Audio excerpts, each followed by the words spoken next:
Assalamualaikum warahmatullahi wabarakatuh. Sahabat-sahabat setia obral yang selalu dikaruniai rahmat, nikmat, dan berkah oleh Allah Subhanahu wa Ta'ala.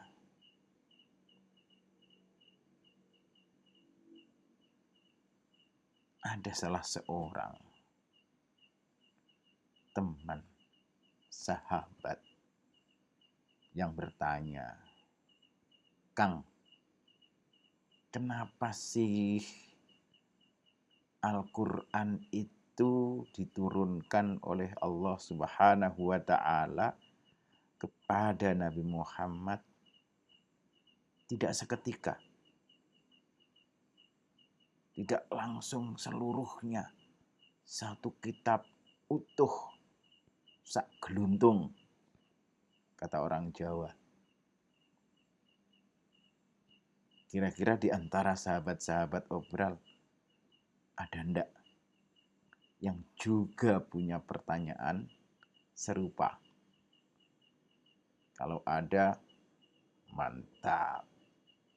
Kenapa? Itu menunjukkan bahwa selalu ada keingintahuan yang luar biasa yang berangkat dari keingintahuan itulah kita akan menjadi semakin paham, semakin mampu menghayati, memahami, dan juga kemudian mengimplementasikan nilai-nilai ajaran-ajaran Al-Quran dalam kehidupan keseharian kita.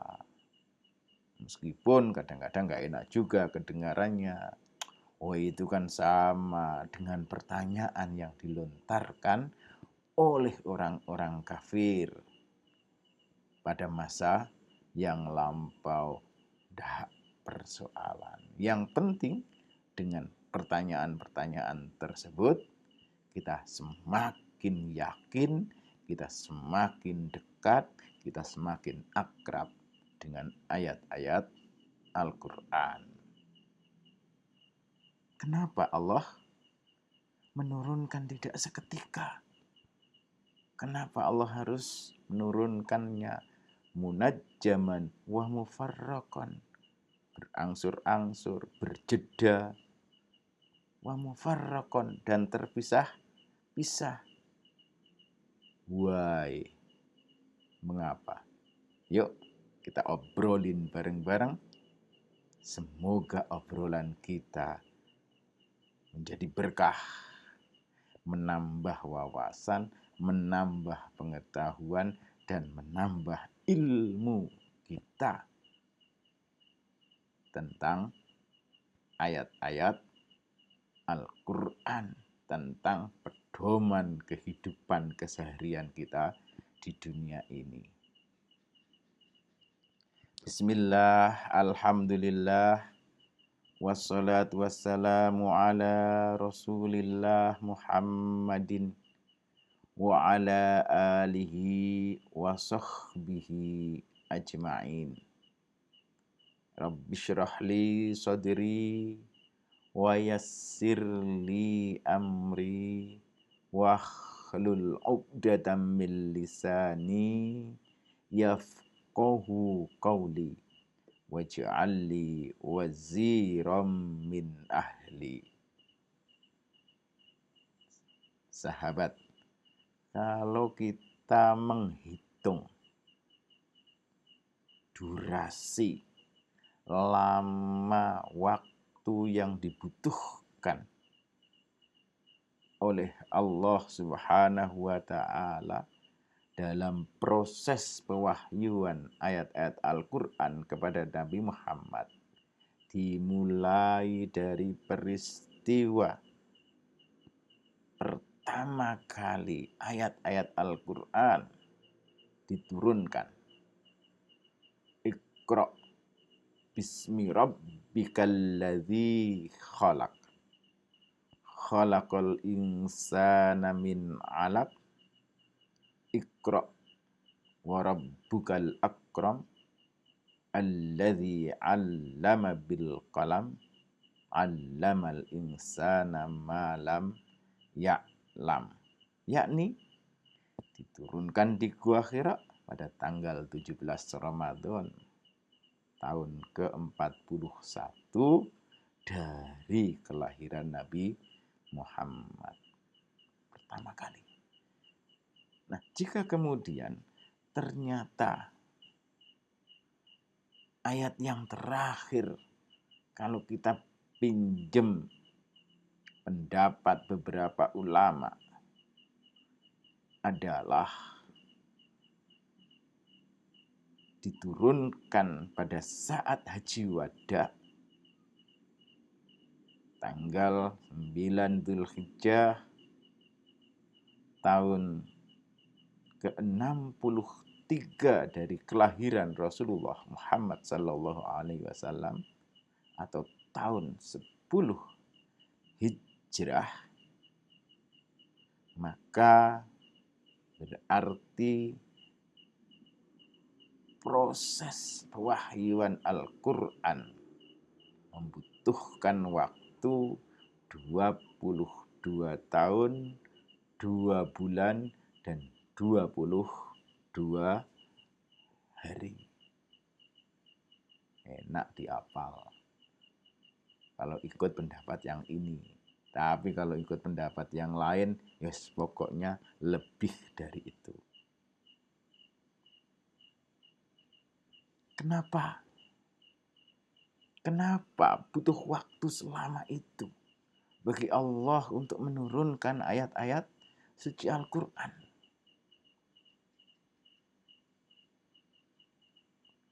Kenapa ayat-ayat Al-Quran tidak diturunkan sekaligus? Sebagaimana dulu pernah dilontarkan oleh orang-orang kufar Mekah. Sebagaimana yang kemudian didokumentasikan oleh Allah Subhanahu wa taala dalam surat Al-Furqan ayat ke-32. Wa qala alladzina kafaru laula nuzzila alaihil qur'anu jumlatan wahidah. Orang-orang kafir berkata, kenapa Allah tidak menurunkan Al-Quran sekaligus? Kadzalika linutsabbita bihi fuadaka wa rattalnahu tartila. Sebagai jawaban atas pertanyaan orang-orang kufar Mekah tersebut, Allah kemudian menjawab, kadzalika linutsabbita bihi fuadaka wa rattalnahu tartila. Yang demikian itu adalah karena saya ingin untuk menengguhkan ayat-ayat yang telah kami wahyukan kepadamu di dalam hatimu, kata Allah kepada Nabi Muhammad. Wa rattalnahu tartila, dan kami juga ingin membacakan ayat-ayat Al-Quran itu kepadamu Muhammad tartila, dengan tartil. Sedangkan dalam ayat yang lain, surat Al-Kahfi ayat 106 misalnya, Allah juga secara tegas menyatakan, wa Qur'anan faraqnahu litaqra'ahu 'alan nasi 'ala mukthin wa nazzalnahu tanzila. Allah telah menurunkan Al-Quran secara terpisah-pisah. Agar supaya apa? Litaqra'ahu 'alan nasi 'ala mukthin.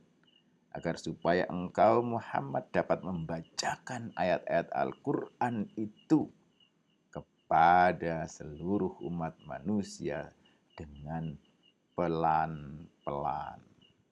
Wa nazzalnahu tanzila, dan juga kami telah menurunkan Al-Quran itu secara step by step, secara bertahap. Dari 2 ayat tersebut kita dapat menarik kesimpulan. Ada beberapa hal, ada beberapa argumentasi mengapa Allah menurunkan Al-Quran itu dalam rentang waktu yang lama, munajjaman wa mufarraqan, berjeda dan terpisah-pisah. Kenapa? Karena yang pertama, linusabbita bihi fuadaka, agar Allah mampu meneguhkan, memasukkan ayat-ayat yang telah diwahyukan kepada Nabi Muhammad itu ada masuk ke dalam sanubari, hati nurani, memori yang paling dalam dari Nabi Muhammad Sallallahu Alaihi Wasallam. Dari kedua ayat tersebut kita dapat memahami argumentasi yang diberikan oleh Allah Subhanahu wa Ta'ala, kenapa ayat-ayat Al-Quran itu diturunkan tidak jumlatan wahidah, tidak sekaligus, tetapi munajjaman wa mufarraqan, berjeda, berangsur-angsur dan terpisah-pisah. Kenapa? Linusabbita bihi fuadaka, agar supaya ayat-ayat Al-Quran yang telah diwahyukan oleh Allah tersebut langsung bisa masuk ke dalam long term memory Nabi Muhammad Sallallahu Alaihi Wasallam. Penting banget informasi ayat-ayat tersebut langsung masuk ke dalam long term memory. Kenapa?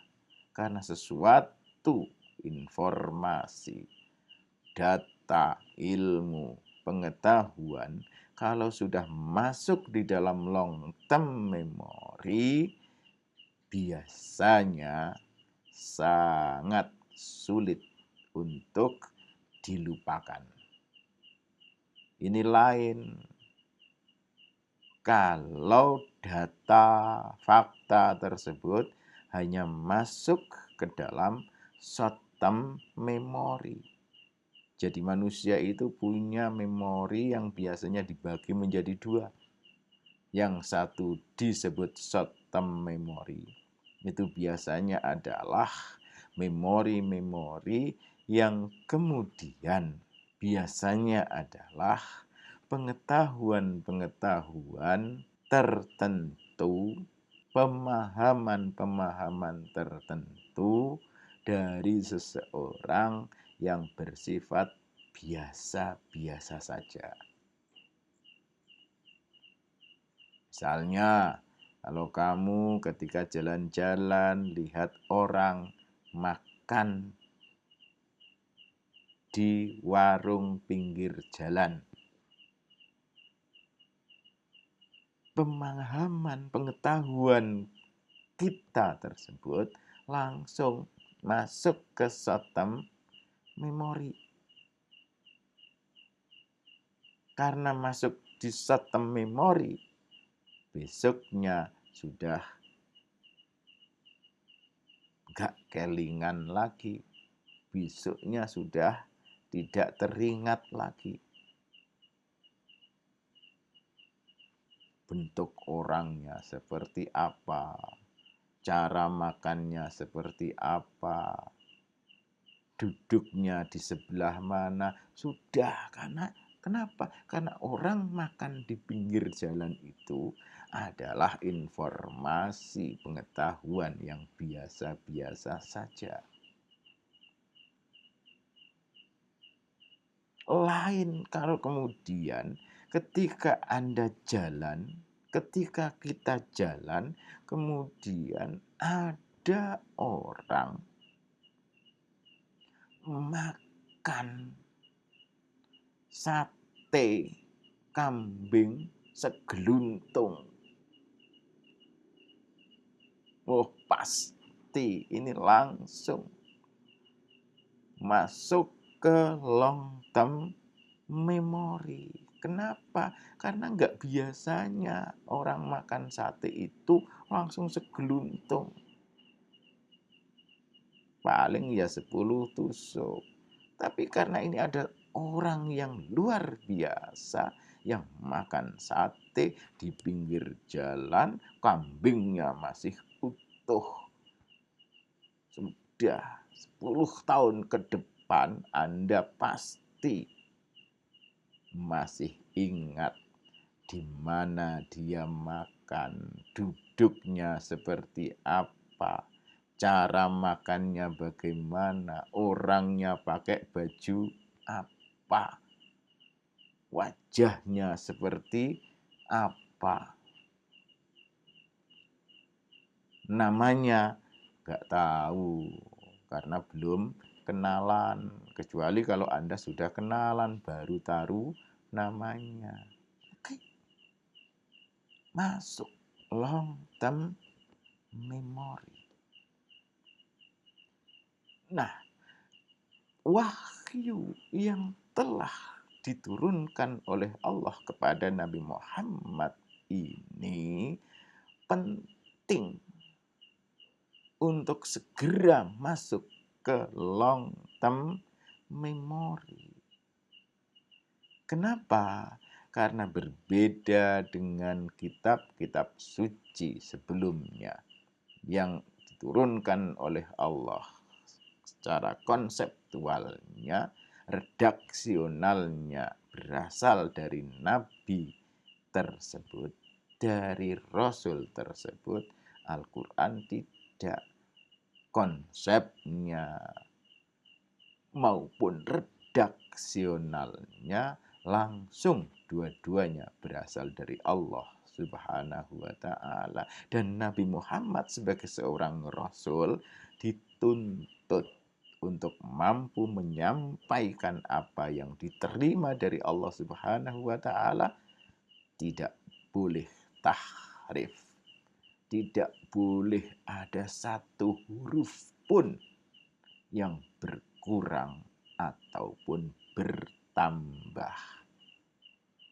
Sebab kalau ada satu huruf pun berkurang atau satu huruf pun bertambah, maka berarti Rasul telah melakukan tahrif. Berarti Rasulullah tidak amanah, dan itu tidak boleh terjadi. Karena untuk menjamin agar apa yang diterima oleh Rasulullah itu benar-benar mampu dipahami, dihafal oleh Nabi Muhammad Sallallahu Alaihi Wasallam seutuhnya, tanpa tambahan juga tanpa ada yang berkurang, maka Al-Quran diturunkan munajjaman wa mufarraqan. Apa memang Rasulullah nggak mampu? Seandainya Allah kemudian menurunkannya jumlah wahidah, ya kalau sudah kehendak Allah, apa sih yang tidak bisa terjadi? Tetapi kita tidak bisa kan kemudian secara berlogika seperti itu.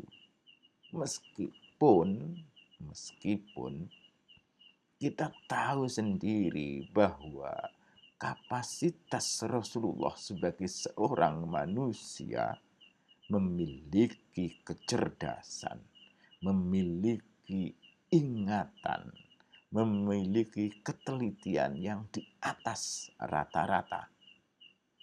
Atau kalau kita boleh berkata, tidak satupun manusia di dunia ini yang kekuatan ingatannya mampu melebihi Rasulullah.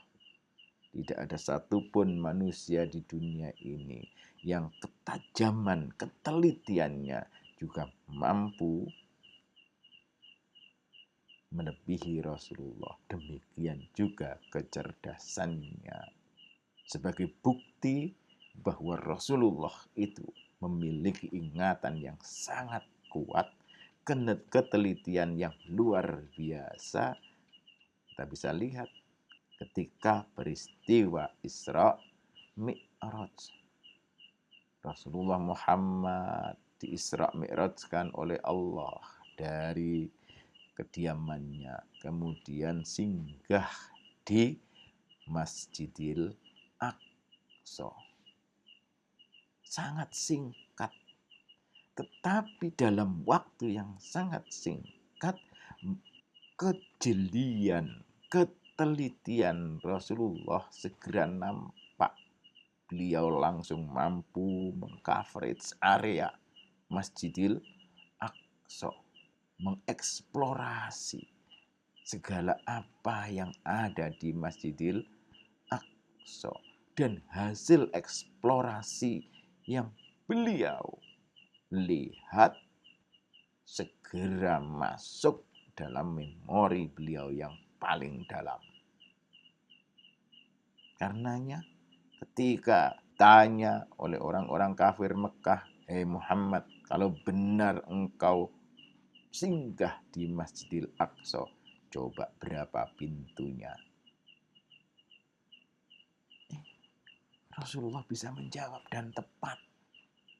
Ini menunjukkan bahwa Rasulullah memiliki tingkat memori yang luar biasa dan juga tingkat ketelitian yang luar biasa. Oh, bertanya lagi. "Hei Muhammad, kalau memang benar engkau telah melakukan Isra dan Mi'raj, kira-kira ada berapa kabilah yang sebentar lagi akan sampai di Makkah?" Rasulullah hanya lewat, hanya berpapasan. Tetapi ketelitian Rasulullah dan memori Rasulullah yang tajam, yang kuat, mampu mengcoverage peristiwa tersebut. Sehingga Rasulullah juga bisa menjawab, insya Allah akan ada satu kafilah dagang yang ciri-cirinya disebutkan begini, kemungkinan akan sampai ke Makkah pada beberapa hari mendatang. Tepat. Dengan kapasitas yang seperti ini, sangat mungkin Rasulullah juga mampu menerima wahyu Al-Quran jumlatau wahidah. Tetapi kalau kemudian Allah lebih memilih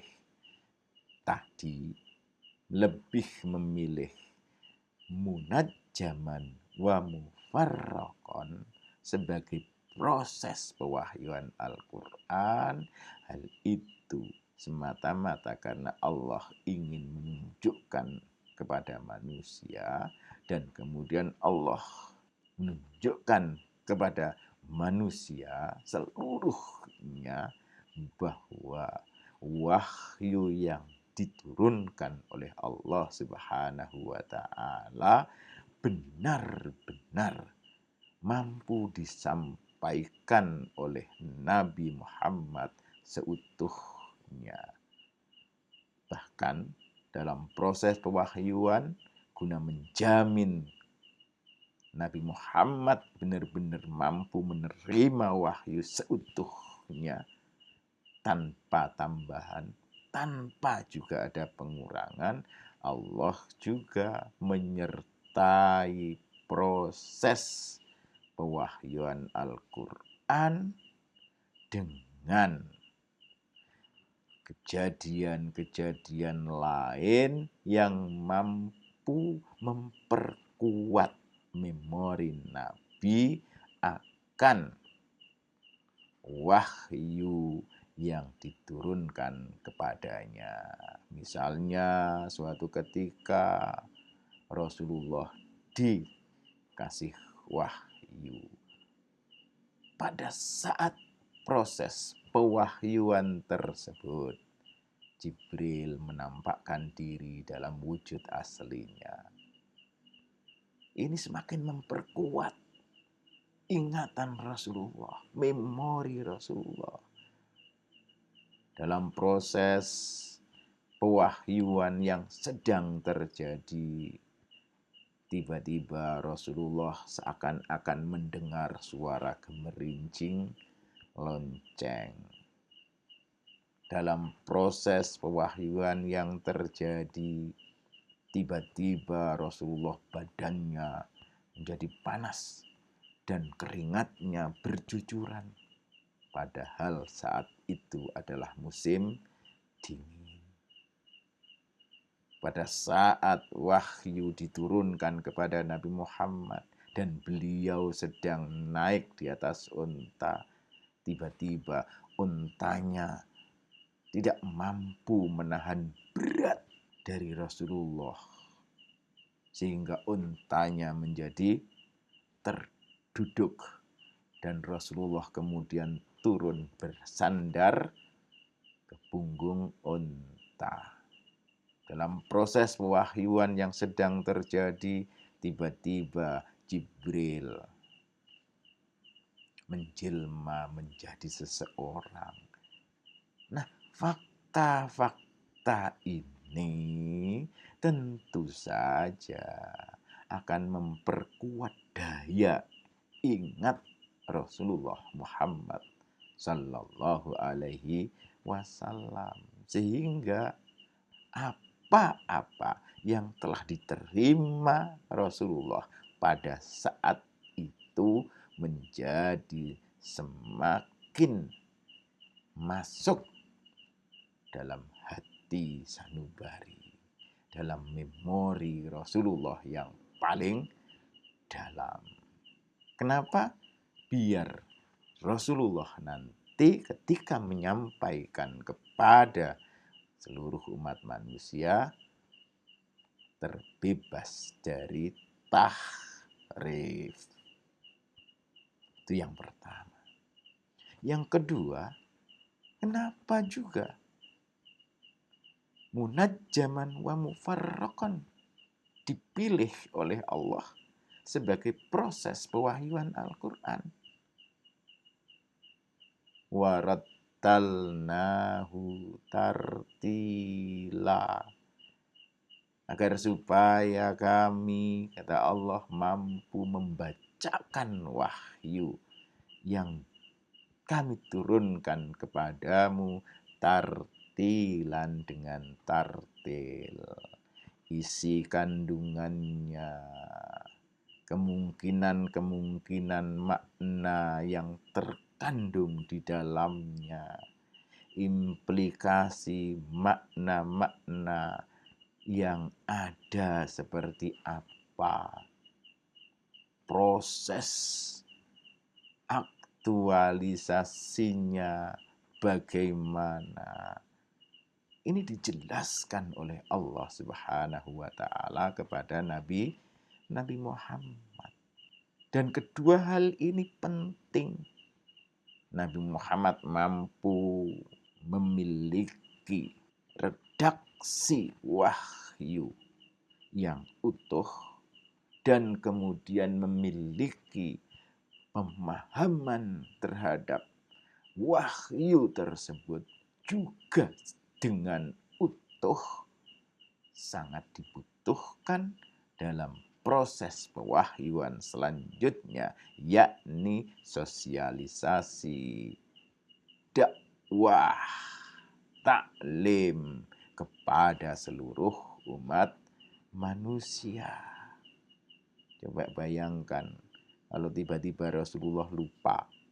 Coba bayangkan kalau tiba-tiba Rasulullah ternyata nggak tahu apa yang dimaksud dengan wahyu yang diturunkan oleh Allah kepadanya. Bubar semua. Karenanya dua hal ini penting. Wahyu yang datang utuh diterima, tidak berkurang, tidak bertambah, makna ruang lingkup kedalamannya juga dipahami oleh Nabi. Nah, ini akan sangat memudahkan Rasulullah untuk menyampaikan wahyu tersebut kepada seluruh umat manusia dengan utuh pula. Yang ketiga, proses pewahyuan dalam durasi waktu yang panjang itu juga dipilih oleh Allah. Argumentasinya sebagaimana yang disebutkan Allah dalam surat Al-Kahfi ayat 106 tadi, litak kro'ahu alan nasi ala mukthin, agar supaya Rasulullah mampu membacakan ayat-ayat, membacakan wahyu yang telah diterimanya kepada seluruh umat manusia secara perlahan-lahan. Coba kalau seandainya wahyu itu diturunkan jumlatan wahidah, kemudian dibacakan itu kepada kita, butuh berapa lama? Tidak mungkin bisa seketika. Kalau kemudian jumlatan wahidah langsung didrilkan kepada orang seperti kita-kita ini, yang kadang-kadang linglung, ketajaman pikirannya diragukan, kekuatan ingatannya kadang-kadang ingat, kadang-kadang lupa. Kalau kemudian ini jumlatan wahidah langsung disodorkan kepada kita, berapa persen yang berhasil kita serap? Kalau seandainya itu jumlatan wahidah, kemudian dipublikasikan, dibacakan, diajarkan kepada para sahabat yang ada pada waktu itu, kira-kira berapa persen sahabat yang mampu menerima wahyu tersebut dengan baik dan benar? Tidak banyak orang sekali Ali bin Abi Thalib yang cerdas. Mungkin hanya beberapa persen saja mampu diserap. Nah, ini kan menjadi penting. Jadi bukan hanya kepada Nabi Muhammad, tapi juga dengan munajjaman wa mufarraqon, maka para sahabat umat Islam pada saat itu mampu memahami, mampu meresapi, dan kemudian mampu menghafal ayat-ayat Al-Quran, wahyu yang telah diturunkan oleh Allah Subhanahu wa Ta'ala dengan mudah. Apa arti penting dari membacakan ayat-ayat Al-Quran, menjelaskan ayat-ayat Al-Quran kepada para sahabat itu ala mukthin, secara perlahan-lahan? Toh ayat-ayat Al-Quran juga berbahasa Arab. Kenapa butuh ala mukthin, butuh perlahan-lahan, padahal yang dihadapi adalah orang-orang Arab? Hal ini disebabkan karena Meskipun Al-Quran itu diturunkan oleh Allah dengan menggunakan bahasa Arab, tetapi karena nilai-nilai pokok, nilai-nilai esensial yang ada di dalam Al-Quran, pondasinya seringkali berbeda dengan nilai-nilai yang ada, yang berkembang dalam masyarakat Arab pada saat itu. Maka meskipun kosakatanya digunakan, tetapi seringkali artinya telah mengalami perubahan. Itu sebabnya ala muksin penting. Yang keempat, wa nazzalnahu tanzila. Dan kemudian Allah memudahkan para sahabat memahami isi kandungannya juga dengan mudah. Karena proses pewahyuan Al-Quran itu step by step. Kadang-kadang disertai oleh adanya peristiwa-peristiwa tertentu, didahului oleh adanya pertanyaan-pertanyaan tertentu, bukan saja menjadikan hal tersebut mudah diingat, tetapi maksud, pesan, isi yang terkandung di dalamnya juga mudah diserap. Sehingga lagi-lagi para sahabat juga mampu memahami apa-apa yang ada di dalam ayat-ayat Al-Quran itu dengan baik dan benar, agar proses memahami isi-isi kandungan yang ada di dalam ayat-ayat Al-Quran itu menjadi semakin mudah di kalangan para sahabat, di kalangan umat Islam pada saat itu. Allah juga menurunkan ayat-ayat Al-Quran step by step. Kadang-kadang disertai dengan peristiwa tertentu.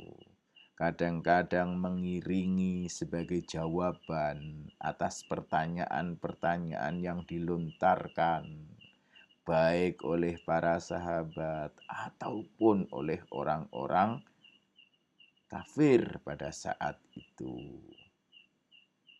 Proses penurunannya juga kadang-kadang sebagai solusi atas kasus-kasus yang terjadi, membenarkan, menguatkan, menolak, membantah, ataupun juga klarifikasi atas persoalan-persoalan yang terjadi dalam kehidupan keseharian mereka.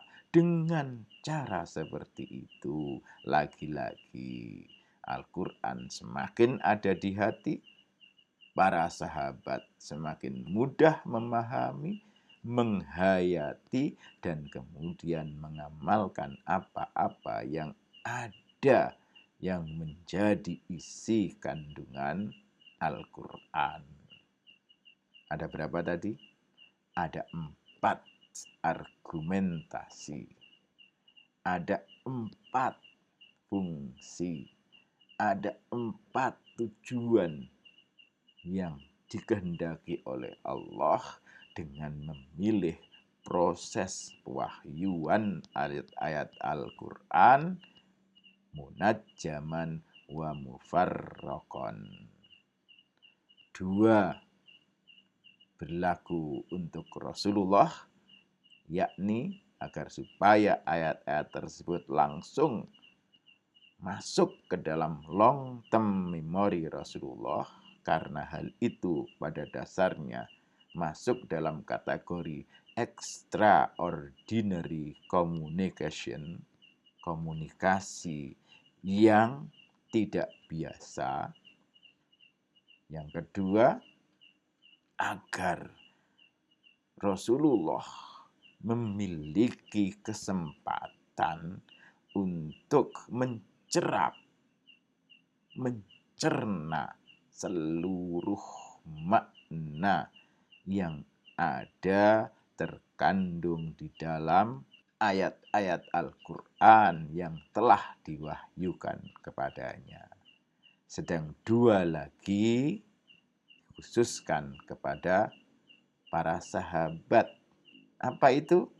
Agar Rasulullah mampu membacakan, menginternalisasikan, memahamkan ayat-ayat Al-Quran yang telah diterimanya dari Allah Subhanahu wa Ta'ala kepada para sahabatnya secara perlahan-lahan. Dan yang kedua, wa nazzalnahu tanzila, agar para sahabat juga dengan melihat sebab-sebab turunnya ayat akan lebih mudah memahami apa yang terkandung di dalam ayat-ayat yang diwahyukan kepada Nabi Muhammad untuk mereka semua. Dan kalau toh kemudian ternyata pemahamannya masih belum oke, ada kesempatan bagi para sahabat untuk mentashihkan, untuk meminta penjelasan kepada Rasulullah terkait dengan pemahaman yang benar atas hal tersebut. Karena 4 alasan inilah Al-Quran